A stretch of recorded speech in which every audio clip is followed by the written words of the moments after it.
एक 5 साल का बालक, छोटा सा सुकुमार बालक, जिसकी आंखों में अपमान के आंसू थे, हृदय में पीड़ा की आग।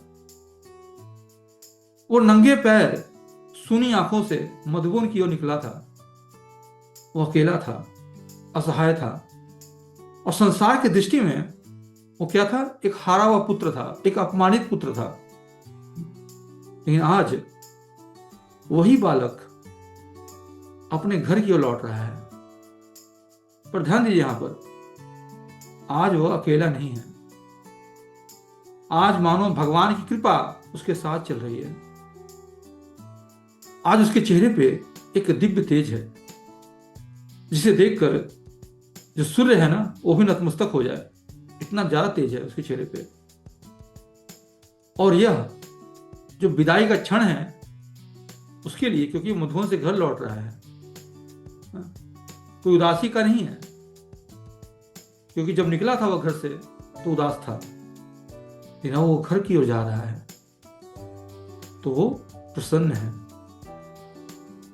यह उस अलौकिक प्राप्ति का क्षण है जिसे पाकर मनुष्य जो है फिर पहले जैसा नहीं रहता। तो भक्तों, ध्रुव का वो जो चरित्र है ना, हमें उस पूर्णता की ओर ले जाता है जहां पहुंचकर लाभ और हानि की जो परिभाषा है ना, वो बदल जाती है। अक्सर जिस संसार में हार कहा जाता है, भगवान उसे जीत की तैयारी बना देते हैं। तो जरा सोचिए, यदि उस दिन सुरुचि माता ने ध्रुव को उसके पिता की गोद से न उतारा होता, तो आज ध्रुव जो है केवल एक नश्वर जो सिंहासन है उसका राजा बनकर इतिहास की भीड़ में कहीं खो गया होता। लोग उसको पहचान नहीं पाते आज। वो हम जैसे लोगों के लिए, सामान्य लोगों के लिए जो भक्ति में आगे बढ़ना चाहते हैं, उनके लिए मार्गदर्शक नहीं बन पाता। लेकिन उस एक अपमान ने उसके जीवन की दिशा बदल दी।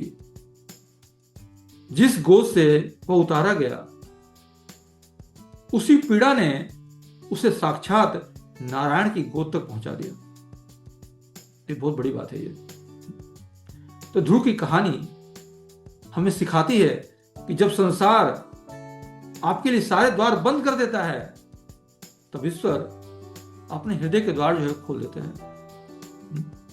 और कई बार जिसे हम हार समझकर रोते हैं, वही हमारे जीवन की सबसे बड़ी विजय बन जाती है। ध्रुव भी रोते हुए गए थे, लेकिन वो जीत के लौट रहे हैं, सफलता प्राप्त करके लौट रहे हैं। तो भक्तों, आज की ये जो कथा है हमारे अपने जीवन का दर्पण है। अक्सर हम छोटी छोटी असफलताओं पर टूट जाते हैं। हमें लगता क्या है कि यदि वो पद नहीं मिला, यदि वो धन नहीं मिला, वो घर नहीं मिला, वो सिंहासन नहीं मिला, तो जीवन अधूरा रह जाएगा। और कई बार उन्हीं कांच के टुकड़ों के लिए हम अपनी रातों की नींद जो है वो खो देते हैं। लेकिन आज ध्रुव हमें एक ऐसे सत्य से मिलाएंगे, उस परम पद का दर्शन करवाएंगे जिसके सामने इंद्र का जो सिंहासन भी है ना, वो मिट्टी का एक खिलौना मात्र लगता है। जब हृदय में नारायण का प्राकट्य होता है, यानी जब हृदय में नारायण अवतरित होते हैं, तो संसार का सबसे बड़ा जो वैभव भी है ना, वो फीका पड़ जाता है। और शायद आज की कथा के अंत में हम सब अपने आप से पूछ सकेंगे कि मैं अब तक क्या मांग रहा था और मुझे क्या मिल सकता था। ये जो रहस्य है ना, आज की कथा मिलेगी आपको। तो आइए आज के इस जो ध्रुव चरित्र है उसके अंतिम सत्र में हम अपने भीतर उस ध्रुव को जगाएंगे जो अब तृप्त हो चुका है। तो आज की ये जो कथा है अपनी समाप्ति पर हमें एक गहरी शांति से जोड़ देगा, उस शांति से जहां ना कोई भय है ना कोई अभाव। तो तैयार हो जाइए उस मिलन के लिए जहां भक्त अपने भगवान से कहता है, प्रभु अब कुछ शेष नहीं रहा। तो आज की जो है ना ये अमृतवाणी कह लीजिए इसको आप,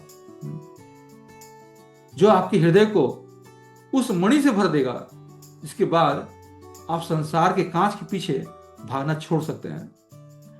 और सही मायने में जो जीवन जो है ना, लोग बोलते हैं ना कि हम जीवन काट रहे हैं, तो ये बोलना आप बंद कर सकते हैं और जीना जो है वो रियल में शुरू कर सकते हैं।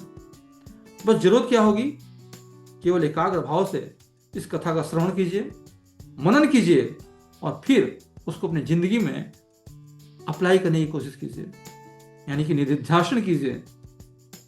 जब तक हम श्रवण अच्छी तरह से नहीं करेंगे तो मनन अच्छा नहीं होगा, और जब मनन अच्छा नहीं होगा तो हम कैसे अपने जीवन में लागू कर सकते हैं इस चीज को। और जब तक लागू नहीं करेंगे तब तक ये केवल और केवल कथा मात्र रह जाएगी। इसलिए आपसे विनम्र प्रार्थना है, इसको जो सुन रहे हैं आप, इसको अपने जीवन में लागू करने का प्रयास कीजिएगा। और लागू तभी होगी जब आप कथा ध्यान से सुनेंगे, अपनी मनन करेंगे, तभी हो सकता है ऐसा। तो आइए हम चलते हैं उस दृश्य की तरफ। कल्पना कीजिए जी साक्षात भगवान नारायण ध्रुव के सामने खड़े हैं। उनकी मंद मंद मुस्कान ध्रुव के जो पिछले 5 महीने के सारे कष्टों को मानो धो रही है। ये उनका 6ठा महीना है, 5 महीने उन्होंने तप किया था। तो भगवान बोलते हैं, हे राजकुमार ध्रुव, तुमने वह बहुत पवित्र और दृढ़ संकल्प किए हैं। मैं तुम्हारे हृदय की इच्छा जानता हूं। यद्यपि तुम्हारी इच्छा बहुत महान है और उसे पाना कठिन है, फिर भी मैं उसे पूर्ण करने का वर देता हूं। उनकी इच्छा क्या थी? जिनके दादा हैं मनु महाराज, उनसे ऊंचा पद, यहां तक कि ब्रह्मा से ऊंचा पद वो पाना चाहते थे अपने परदादा से ऊपर। वही भगवान बोलते हैं, मैं आपको इसको पूर्ण करने का वर देता हूं तुम्हें, और तुम महान सौभाग्य को प्राप्त करोगे। फिर भगवान बोलते हैं, हे ध्रुव, मैं तुम्हें एक अद्भुत स्थान देता हूं, ध्रुव तारा, ध्रुव लोक। वो ऐसा एक तेजस्वी लोक है जो महाप्रलय के बाद भी बना रहेगा, और आज तक उस लोक पर किसी ने शासन नहीं किया है। तो ये भगवान बोल रहे हैं यहां पर। आगे बोलते भगवान, यह आकाश के केंद्र में स्थित होगा, और ऐसा यह ग्रह है जहां सभी ग्रह, नक्षत्र और तारे इसके चारों ओर परिक्रमा करेंगे। जैसे बैल होता है ना, जैसे अनाज कूटते समय एक खंभे के चारों ओर घूमता है, वैसे ही ये सारे नक्षत्र हैं तुम्हारे ध्रुव तारे के चारों ओर घूमेंगे। ध्रुव, धर्म, अग्नि, कश्यप और शुक्र जैसे महान ऋषि अपने लोकों सहित इसके चारों ओर स्थित होंगे। हे ध्रुव, जब सब कुछ नष्ट हो जाएगा, यानी कि जब प्रलय काल के बाद भी ये जो स्थान है ना तुम्हारा ध्रुव लोक, ये बना रहेगा। भगवान ने आगे कहा कि जब तुम्हारे पिता वन में चले जाएंगे और तुम्हें राज्य सौंप देंगे, तब तुम 36,000 वर्षों तक पूरे पृथ्वी लोक पर राज्य करोगे। तुम्हारी शक्ति जैसा अभी है वैसी बनी रहेगी, यानी कि तुम कभी बूढ़े नहीं होगे। सोचिए, वर दे रहे हैं भगवान इनको, ध्रुव महाराज को। भगवान बोलते हैं कि भविष्य में तुम्हारा भाई उत्तम जो है वन में शिकार करते समय अपना शरीर छोड़ देगा, यानी कि मारा जाएगा हिंसक पशुओं के द्वारा। और जब तुम्हारी सौतेली माता सुरुचि जब सुनेगी इस बात को, तो वो भी जो है वन में जाएगी खोजने के लिए अपने पुत्र उत्तम को। लेकिन वहां पर वो वन की अग्नि में वो जल जाएगी, यानी कि उसका भी अंत हो जाएगा। फिर आगे भगवान बोलते हैं, तुम भविष्य में जो है तुम अनेक यज्ञ करोगे, महान दान दोगे और अपना धर्म पूर्वक तुम जीवन बिताओगे, और इस जीवन में भी तुम्हें समस्त भौतिक सुखों की प्राप्ति होगी, उसका अनुभव करोगे और अंत समय में मुझे स्मरण करोगे। और अंत में भगवान बोलते हैं, हे प्रिय ध्रुव, और इस शरीर के बाद तुम मेरे धाम वैकुंठ को प्राप्त होगे, वह स्थान जो सप्त ऋषियों के लोक है ना, उससे ऊपर है, जहां पहुंचकर तुम्हें फिर कभी इस संसार में लौटना नहीं होगा। सोचिए, यहां पर भगवान इतना वर दे रहे हैं ध्रुव को, ध्रुव की तपस्या से प्रसन्न होके। जब ध्रुव ने सुना तो उसने धीरे से सिर उठाया और भगवान के उस दिव्य सौंदर्य को देखा। उसे अपनी पुरानी मांगे याद आ गई। उसे याद आया कि वो क्या मांगने आया था, एक छोटा सा सिंहासन, एक नासवान पद। उसी क्षण ध्रुव के भीतर एक गहरा वैराग्य जाग उठा और उसने हाथ जोड़कर कहा, और क्या कहा वो सुनिए। एक बहुत ही प्रसिद्ध श्लोक है जो हर एक जो साधक है उसके लिए एक मंत्र के समान है। ध्रुव बोलते हैं, अस्थानाभिलाषी तपसी स्थितो हम त्वां प्राप्त्वा देव मुनीन्द्र गुह्यम कांचन विचिन्वनपि दिव्य रत्नम स्वामिन कृतार्थोऽस्मि वरम न याचे। बोलते हैं, हे स्वामी मुझे क्षमा करें, मैं कितनी छोटी इच्छा लेकर आया था आपके पास। मैं तो आपके पास आया था सांसारिक सम्मान पाने के लिए, लेकिन मुझे आप मिल गए जो देवताओं और मुनियों के लिए भी दुर्लभ है। मैं तो कांच के टुकड़े बटोरने निकला था, लेकिन आपकी खोज करते करते मुझे साक्षात दिव्य रत्न मिल गया। अब आप जब मिल गए हैं तो मैं उस कांच का क्या करूंगा। हे प्रभु, मुझे अब राज्य नहीं चाहिए, मैं पूर्णतः कृतार्थ हो चुका हूं, बस मुझे अपने चरणों में स्थान दे दीजिए। अब देखिए इनका मनोभाव बिल्कुल बदल गया है। अब यहां पर कांच का अर्थ क्या है? कांच का अर्थ है संसार की चमक, पद, प्रतिष्ठा, धन, और वह सब जो चमकता तो है पर टूट भी जाता है। ध्रुव कहते हैं, हे प्रभु, मैं तो इसी कांच के लिए भटक रहा था, लेकिन आपने क्या दिया मुझे? दिव्य रत्न। वो दिव्य रत्न क्या है? परम प्रेम, आपका प्रेम, आत्म साक्षात्कार और स्वयं आपका दर्शन,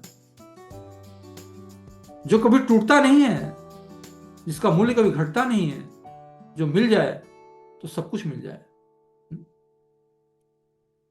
और यही इस श्लोक का रहस्य है। जब तक हमारे हाथ कांच से भरे हैं, हम मणि नहीं पकड़ सकते। ध्रुव को बोध हुआ कि संसार की सबसे बड़ी उपलब्धि क्या थी? जो थी पद, प्रतिष्ठा, वो सिंहासन, वो धन, वैभव, ऐश्वर्य। लेकिन परमात्मा के वो सब सारी चीजें परमात्मा के, भगवान के एक अंश के बराबर भी नहीं है। अब ऐसी सोच, ऐसी बुद्धि वस्तुतः क्या दिखाती है? ये दिखाती है ध्रुव की महानता, ध्रुव की कुशाग्र बुद्धि। उसने समझ लिया कि जब सूरज सामने खड़ा हो तो जुगनू की रोशनी नहीं मांगी जाती, दीपक नहीं दिखाया जाता। हाँ? लेकिन भगवान तो दयालु हैं। वे जानते थे कि ध्रुव को अभी अपना प्रारब्ध पूरा करना है, इसलिए उन्होंने ध्रुव को राज्य भी दिया और अंत में अपना अटल पद भी। क्योंकि याद रखिए, संसार क्या है, बहुत सारे साधन हो सकते हैं पर साध्य नहीं हो सकता वो। यानी कि हमें भगवान नहीं मिल सकते उससे।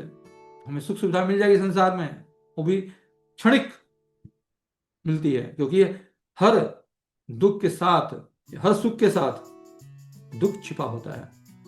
सब टेम्पररी होता है। ये पद, प्रतिष्ठा, सम्मान, रिश्ते, नाते, ऐश्वर्य, वैभव, सब कुछ। जिसने भगवान को पा लिया उसे सब कुछ मिल गया। सोचिए, ध्रुव ने क्या मांगा था, उसे क्या मिला? भगवान ने उसे संसार भी दे दिया और अपना अटल पद भी दे दिया, वैकुंठ भी दे दिया। तो यहां पर अब घटना का सबसे सुंदर मोड़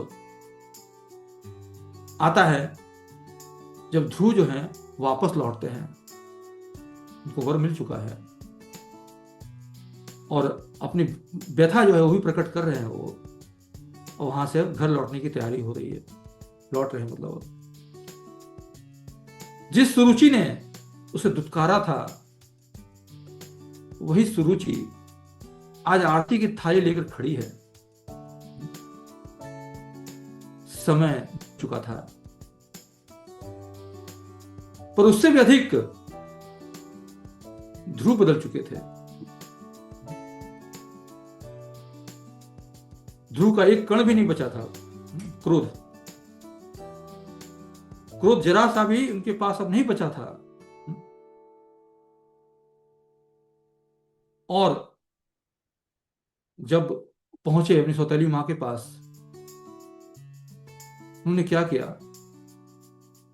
अपनी सौतेली माता के चरणों में अपना मस्तक झुका दिया। तो भक्तों, यहां पर असली जीत क्या है? असली जीत यह है, राज्य पाना नहीं था। असली जीत थी उस क्रोध को जीतना जिसने उन्हें उस घर से निकाला था। ये क्रोधित तो था जिसके कारण उन्होंने घर छोड़ा था। वो बदले की भावना थी। भले वो भावना बदलाव में बदल गई माता सुनीति की कृपा से, लेकिन था तो कहीं ना कहीं उनमें क्रोध। लेकिन जब सुरुचि ने देखा उसे, तो उसे उठाया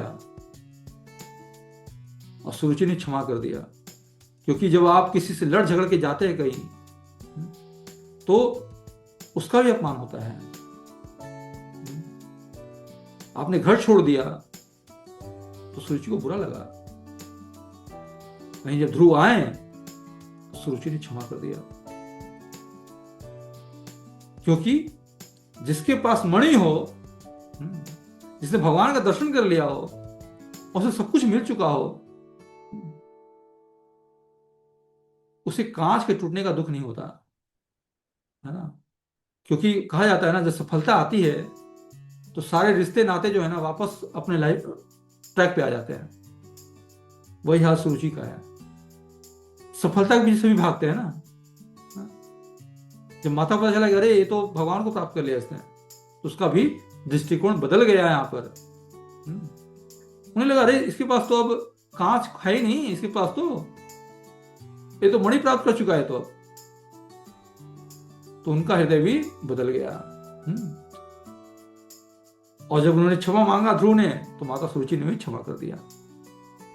तो यहां पर इसका रहस्य है।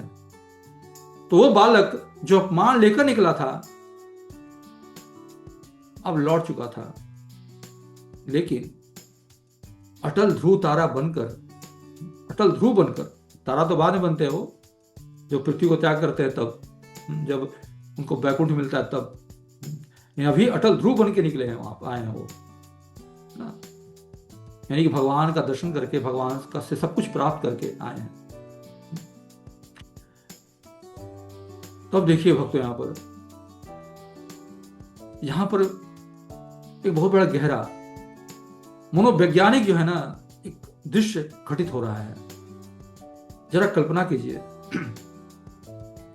ध्रुव को मिल गया है जिसके लिए वो घर से निकला था, यानी कि 36,000 वर्षों का अखंड राज्य। लेकिन विडंबना देखिए, जिस क्षण उसे वो राज्य मिला, उसी क्षण उसे पाने की इच्छा जो है समाप्त हो गई। अब ध्रुव के भीतर एक मौन संघर्ष चल रहा है। एक ओर भगवान का आदेश, जाओ राज्य करो, और दूसरी ओर जो ध्रुव का हृदय है वो कह रहा है, नहीं प्रभु, मुझे उस संसार में वापस मत भेजिए जहां अपमान और ईर्ष्या है। मुझे तो बस आपके चरण चाहिए। और यही ध्रुव की क्या थी? अंतिम परीक्षा थी। क्या वो भगवान की दी हुई वस्तु से प्रेम करता है या स्वयं भगवान से करता है? लेकिन ध्रुव रोने लगे। उसे लगा कि वो हार गए हैं। उन्होंने सोचा कि मैंने कितनी बड़ी भूल कर दी। नारायण सामने खड़े थे और मैंने उनसे मिट्टी का ढेला मांग लिया। यही वैराग्य की अग्नि है जो भक्त को भीतर से जलाकर कुंदन बना देती है। तब क्या हुआ था? भगवान मुस्कुराए थे और ध्रुव को एक गहरा पाठ दिया। रहस्य बता रहा हूं मैं आपको यहां पर। ये तो ध्यान दीजिएगा, ये जब लीला भगवान की होती है ना, उसमें रहस्य छिपा होता है। वो रहस्य क्या है? ध्यान सुनिए।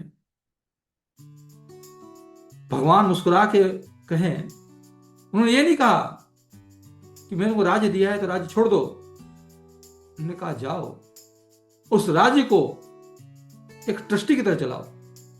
एक ट्रस्टी राज्य कैसे चलाता है? लोक कल्याण के लिए चलाता है, अपने लिए नहीं करता कुछ भी। जो धन भी आता है सब लगाता है लोक कल्याण में। और यही असली परीक्षा थी।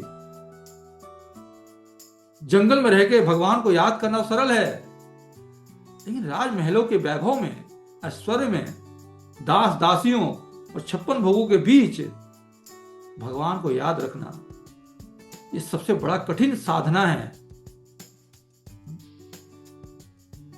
अब ध्रुव क्या था? संसार में रहकर भी संसार से ऊपर रहना था। उसे जीना था, पर बिना आसक्ति के।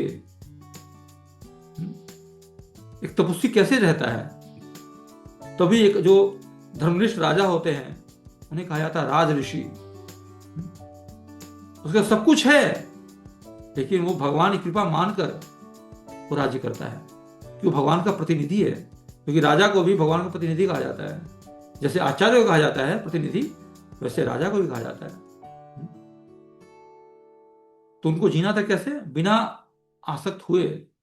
सारे ऐश्वर्य आसपास हैं, सब कुछ है, लेकिन उनको कुछ नहीं चाहिए अब। और ऐसा राजा ही जो है ना, सही में धर्म युक्त राज्य कर पाता है, प्रजा का वास्तविक कल्याण कर पाता है। तो भक्तों, ये जो दृश्य है ना, हमें अपने जीवन की याद दिलाता है। हम उसे कहते हैं ना कि काम बहुत है, फुर्सत मिलेगी तब भक्ति करेंगे। अभी हमें अपने बच्चों की परवरिश करनी है, बच्चों को बड़ा करना है, उनका करियर बनाना है, उनको सेटल करना है। जब बुढ़ापा हमारी आएगी तो हम भक्ति करेंगे। अभी बहुत सारे कर्तव्य हैं, काम बहुत सारे हैं। लेकिन ध्रुव का जो ये प्रसंग है ना, हमें गहरी बात सिखाता है। भक्ति क्या है? फुर्सत का काम नहीं है ये। भक्ति तो जीवन की व्यस्तता के बीच भी अपने भीतर का जो तार है ना, उसको परमात्मा से जोड़ देना है। बस उस आत्मा को परमात्मा से मिला देने के लिए प्रयास करना है। बस वो तार जुड़ जाए। और तार कैसे जुड़ेगा? तार हरि नाम से जुड़ेगा। जैसा हमारे आचार्य, गुरुजन, शास्त्र सब बताते हैं। हरिनाम में वो तार है जो जुड़ के करंट पास होता रहेगा। अगर हम ऐसा नहीं करते हैं तो हम कांच बटोर रहे हैं अपनी, केवल टुकड़े, वो मणि को प्राप्त नहीं कर सकते हम। तो यहां पर क्या है, ध्रुव जो है वापस लौट रहा है। इसका कदम क्या है, भारी है। वो लौट तो रहा है, पर एक सम्राट की तरह नहीं, बल्कि एक सन्यासी की तरह। वो महल में प्रवेश तो कर रहा है। उसे सिद्ध करना था कि जब एक बार मणि मिल जाए तो यदि हाथ में कांच भी हो, यानी संसार भी आ जाए, तो उसकी चमक, भक्ति जो है ना, उसको भ्रमित नहीं कर सकती। यही ध्रुव जो है अब क्या है, अब स्थित प्रज्ञ हो चुके हैं। यानी कि एक योगी की भूमिका निभा रहे हैं अब यहां पर। सारी इंद्रियां उनके वश में हैं अब। उनको 36,000 साल शासन करना है, लेकिन एक राजऋषि की तरह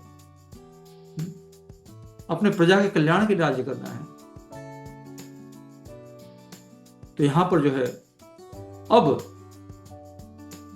इस प्रसंग का जो सबसे बड़ा जो रहस्य है वो ये है कि परमात्मा के पास जाने का कारण चाहे जैसा भी हो, परिणाम हमेशा पवित्र होता है। चाहे हम भावना जैसी भी लेके जाएं भगवान के पास, अगर भगवान के पास चले गए तो भगवान का स्पर्श हमें पवित्र कर देगा। जैसे अग्नि के पास जाएंगे, चाहे हम अच्छे मन से क्यों ना जाएं, अग्नि आपको जलाएगी जलाएगी। ये अग्नि का क्या है, गुण है। वैसे भगवान का गुण है कि चाहे आप किसी मन से आए, आप वो आपको पवित्र करेगी करेगी। सोचिए, जो ध्रुव थे क्रोध की अवस्था में गए थे, दृढ़ निश्चय होकर गए थे कि उनको भगवान जो उसे जो प्राप्त करना है वो क्या है, ब्रह्मा से ऊंचा पद। ये भगवान उनको सब कुछ दे दिया, संसार भी दिया और अटल पद भी दे दिया। यानी कि जब ध्रुव बन गया तो उसका मन निर्मल नहीं था, उसके भीतर क्रोध था, प्रतिशोध था, राज्य की चाह थी। लेकिन भगवान का स्पर्श पारस जैसा होता है। जैसे पारस क्या करता है, लोहे से ये नहीं पूछता तू गंदा है या साफ है, वो बस छूते ही उसे सोना बना देता है। वैसे ही नारायण ने भी ध्रुव की प्रार्थना को जैसी थी वैसी स्वीकार कर लिया। क्योंकि भगवान क्या है, सबके हृदय में है ना, तो ध्रुव के हृदय में भी है। और जानते थे उसे क्या चाहिए। तो भगवान ने उससे कहा नहीं, भगवान ने दे दिया उसे। क्योंकि वे जानते थे ये प्रार्थना नहीं है, ये आत्मा का प्रारंभ है। उन्होंने ध्रुव की गलत जो मांग है उसको ठुकराया नहीं, बल्कि उसी के माध्यम से उसे सही प्रेम दे दिया। और यही इस कथा का रहस्य है कि भगवान केवल आपकी प्रार्थना नहीं सुनते, वे आपकी जो पात्रता है, यानी कि जो मांगने की जो इच्छा है, उसको बदल देते हैं। और यहां पर एक और गहरा रहस्य छिपा हुआ है। भगवान ने ध्रुव को राज्य क्यों दिया, जबकि ध्रुव ने स्वयं मना कर दिया था। उन्होंने भी चर्चा की थी कि मुझे राज्य नहीं चाहिए प्रभु, मैंने आपको पा लिया, तो मुझे कुछ नहीं चाहिए। फिर भी भगवान ने उसको दिया। तो जो शास्त्र है वो कहती है कि भगवान सब जानते हैं। वे जानते थे यदि ध्रुव को राज्य नहीं मिला तो संसार क्या कहेगा, भक्ति करने से क्या मिलता है, देखो उसका राज्य भी चला गया। इसलिए भगवान ने ध्रुव को केवल वैराग्य नहीं दिया, उसे वैभव भी दिया और वैराग्य भी दिया। और संसार के लिए क्या था, वो दृष्टिकोण कि देखो भगवान के से कि उसने भक्ति की और उसे संसार मिल गया। लेकिन यहां पर जो रहस्य ये है तो ध्रुव में वैराग्य भी आ गया साथ साथ। और जब वैराग्य आता है तो संसार कांच की तरह दिखता है, छूट जाता है। भले संसारी के लोगों को लगे ये तो राजा है, लेकिन जब व्यक्ति खुद उसके भोगने की इच्छा ना हो तो फिर संसार होकर भी संसार नहीं होता। एक तरह से भगवान ने इसको वैभव और वैराग्य दोनों दिया और संसार के लिए भी सिद्ध कर दिया। क्या सिद्ध किया कि एक सच्चा भक्त संसार की सुख सुविधाओं के बीच रहकर भी अटल रह सकता है। और यही इसका मर्म है। जब आप भगवान को चुनते हैं तो संसार की चीजें आपका लक्ष्य नहीं रहती, वे आपके जीवन का बाय प्रोडक्ट बन जाती है ना, और आपको उनके पीछे भागना नहीं पड़ता, वे स्वयं आपके पीछे आती है। यानी भगवान की भक्ति जब करेंगे हम तो संसार आपके पीछे आएगा, धन आएगा, सिद्धियां आएंगी, सब कुछ आएगा आपके पास। लेकिन आप में की जो चेतना है इतनी उन्नत हो जाएगी कि आप भोगों के बीच में रहकर भी भोग करने की जो इच्छा है आपकी समाप्त हो जाएगी। दुनिया को तो लगेगा ये बहुत सुखी है, और रियल में सुखी तो होता है भक्त, लेकिन वो परमानंद में सुखी होता है, भगवान की भक्ति में सुखी होता है। भगवान उसको ऐसी सुविधा देते हैं कि उसकी भक्ति जो है बहुत आसानी से हो और मुझ तक आसानी से पहुंच जाए। भगवान चूंकि स्वयं निर्मल है, त्यागी हैं, तो अपने भक्त को भी वही चीज देते हैं, क्योंकि जो हमारे पास होगा वही तो हम देंगे ना दूसरे को भी। तो भगवान क्या है, 6 ऐश्वर्य उनके पास हैं, वो सारे के सारे जो ऐश्वर्य हैं वो अपने भक्त को दे देते हैं, और भक्त जो है संसार में रहते हुए भी व्यक्त हो जाता है। देखिए तो यहाँ पर क्या है, जो आज की जो पूरी जो है 5 दिवसीय जो हमने कथा करी, इसका सबसे जो क्रांतिकारी सूत्र क्या है, हमें चीजों के पीछे भागना बंद करना है और अपनी पात्रता पे काम करना है। हमें अपनी योग्यता डेवलप करनी वैसी, अगर योग्यता होगी तो संसार आपके पीछे अपने आप आएगा। अगर योग्यता नहीं है, स्किल नहीं है, तो कहीं भी कुछ भी नहीं मिलेगा हमें। अब हमने कल बताया था कि संसार में अगर योग्यता नहीं है तो आपको कहीं कुछ नहीं है, लेकिन भगवान के पास अगर आपकी योग्यता नहीं भी है तो भी भगवान आपको योग्य बना देंगे। लेकिन संसार में रहते हुए हमें चीजों के पीछे नहीं भागना है, भागना बंद कर दीजिए और केवल अपनी योग्यता विकसित कीजिए कि आपको भगवान को पाना है, हमें आध्यात्मिक फील्ड में उन्नत होना है। फिर देखिए इस संसार भी पीछे पीछे आएगा। तो ध्रुव जब एक छोटा राजकुमार बनकर सिंहासन के पीछे भागा, उसे क्या मिला, धक्के मिले, अपमान मिला और पिता की गोद से उतार दिया गया। बहुत बड़ी शिक्षा ये। लेकिन जैसे ही उसने खुद को तपस्या की अग्नि में तपाया और अपने जीवन को नारायण के चरणों में से जोड़ दिया, तो फिर देखिए लीला, वही सिंहासन, वही पिता और वही सौतेली मां सब उसके पीछे चल पड़े। तो भक्तों, यही जीवन का नियम है। यदि आप कांच के पीछे भागेंगे तो आपको थका देगा, लेकिन यदि आप स्वयं को मणि जैसा मूल्यवान बना लें, यानी कि वैसी योग्यता डेवलप कर लें, तो संसार की श्रेष्ठ चीजें स्वयं आपके चरणों तक आ जाएंगी। इसलिए संसार को पकड़ने की कोशिश मत कीजिए, संसार स्वयं को इतना ऊंचा बना लीजिए कि संसार आपको पकड़ने लगे। तो ये रहस्य है। तो जो है ध्रुव की महानता राज्य पाने में नहीं थी, बल्कि सुरुचि को क्षमा करने में थी। जीवन में क्या होता है, हम अक्सर सफल तो हो जाते हैं पर पूर्ण नहीं हो पाते। क्यों? क्योंकि हमारे हृदय में भी किसी न किसी के लिए नफरत की जो एक गांठ है ना, बंधी रहती है। और ध्रुव हमें एक दिव्य सत्य जो है सिखाते हैं। क्या? वो सत्य है जिसके पास मणि आ जाती है, यानी कि भगवान का प्रेम आ जाता है, वो उन लोगों से भी नफरत नहीं कर पाता जिन्होंने उसे कांच की क्या दी थी, चोट दी थी। मतलब क्या है, जैसे ही भक्ति करते हैं, भगवान का नाम लेते हैं, तो ये सारे जो है ना विकार हमारे हृदय से निकल जाते हैं। इतना सरल हो जाता है व्यक्ति कि वो अपने आप जो है सबको क्षमा कर देता है। भले ही सामने वाले ने कितना उसके प्रति गलत व्यवहार क्यों न किया हो।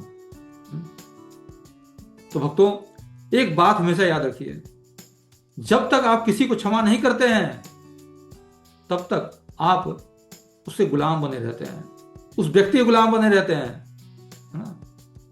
तो वस्तुतः क्षमा करना क्या है, कमजोरी नहीं है, ये हमारी आत्मा की आजादी है। क्षमा करना मतलब उसे मुक्त करना नहीं है, स्वयं को मुक्त करना है। कई लोग बोलते हैं ना कि मैं उस व्यक्ति को क्षमा नहीं करूंगा, उसने साथ मेरे साथ बहुत ही दुर्व्यवहार किया है। वस्तुतः हम अपने अहंकार को पाल रहे हैं अभी। हमने अपनी आत्मा को मुक्त नहीं किया है, हमने उसी चार दीवारी में उसको बांधे रखा अभी तक।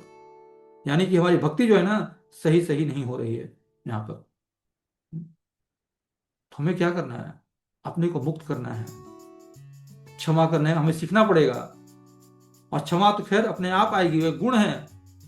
जैसे हमारी भक्ति आगे बढ़ेगी, जैसे हम भगवान के करीब जाएंगे, जैसे भगवान का शुद्ध नाम लेंगे, वैसे अपने आप हमारा हृदय जो है वो सरल होता जाएगा। क्योंकि ये भगवान के गुण हैं, तो गुण अपने आप हमारे अंदर प्रकट हो जाएंगे। तो इसलिए यदि ध्रुव बनना है, तो भगवान को पाने से पहले अपने हृदय को हल्का करना सीख लीजिए।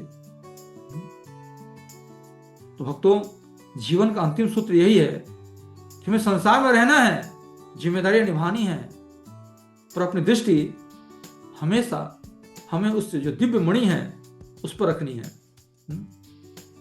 संसार जो है कांच की तरह है, चमकता बहुत है, पर कांच जो है टूटता ही बहुत जल्दी है। भगवान वो मणि है जो कभी नहीं टूटती। ध्रुव को देखिए, उसने 36,000 साल राज्य किया, राजमहल में रहा, वैभव के बीच रहा, इसका मन कभी महल से में नहीं अटका। क्यों? क्योंकि वो जानता था कि महल क्या है, कांच है जो कभी भी टूट सकती है, पर नारायण का नाम वो मणि की तरह है। तो भक्तों, यही संतुलन है और यही जीवन की कला है। संसार से भागना नहीं है, लेकिन संसार में फंसना भी नहीं है। बस संसार में रहकर ही हृदय को जो है ना भगवान पर टिकाना है हमें। यानी अपना हृदय जो है ना वो भगवान को दीजिए और सारे कर्तव्य जो है संसार के कीजिए। यानी कि अपने मन से जो है ना संसार का कर्तव्य कीजिए, अपने दिमाग से संसार का कर्तव्य कीजिए, अपना हृदय भगवान को दे दीजिए। यानी कि हमें संसार को आप प्रयोग कीजिए, पर प्रेम केवल भगवान से कीजिए। और यही ध्रुव है, यही भक्ति है, और यही जो है जीवन की परिपक्वता है। तो भक्तों, ये जो ध्रुव चरित्र है ना, ये जो 5 दिवसीय जो यात्रा है, आज क्या हुई? पूर्ण हुई। आपने धैर्य का सुना, श्रद्धा के साथ ग्रहण किया और भाव के साथ इसको धारण भी कीजिए, क्योंकि ये साधारण बात नहीं है। ज्ञान सुनना आसान है, पर उसे हृदय में उतारना जो है ना कठिन है। जिसने उतार लिया वो महान है। तो और आज हमने जो कथा सुनी वो क्या है? वो कथा नहीं थी। वस्तुतः हमने 5 दिन जो कथा सुनी वो कथा नहीं थी। क्या थी? हमने एक चरित्र को जिया था, वो था ध्रुव चरित्र। इसलिए ये आपकी कृपा है कि आपने श्रद्धा सुना इसे। और यही जो है देखा जाए तो आपकी महानता है कि आपने सुना। सुनना भी बहुत बड़ा गुण है। श्रवण भक्ति जो है ना, भक्ति का शुभारंभ है। वस्तुतः सुनना भी दिखाता है कि हाँ, आप एक जागरूक भक्त हैं और आप निश्चित रूप से भगवान की ओर बढ़ सकते हैं। क्योंकि ध्यान से सुनना, जो ध्यान से नहीं सुनता वो संसार ढूंढ रहा होता है, वो कांच ढूंढ रहा होता है ना। और ध्यान से जो सुनता है उससे कभी ना कभी मणि जरूर प्राप्त होगी, भगवान जरूर प्राप्त होंगे।